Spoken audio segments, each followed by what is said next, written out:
Hi, I'm Mariah Fluellen. I go to Wakeland High School and I play for the select team, Team Texas. And this is my story.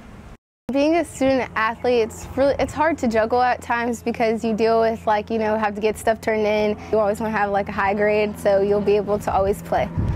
My best part of my game, I love giving assists to my teammates because it always feels good to find somebody open and give them a good pass for them to score. Defense, I love defense. Defense is always fun to know that that girl will not be able to score on you because you're pressuring her into making a mistake. It's important to get steals because that way you really don't have to run an offense because you can just get the ball and score an easy layup most of the time. I train with Tyler Wolf and he helps me with ball handling mostly and just getting stronger with my ball handling and dealing with contact. I work hard all the time in the gym. I stay a lot there from mostly Tuesday, Wednesday, Thursday, from practice to training, and then of course on the weekends it's consisted of tournaments.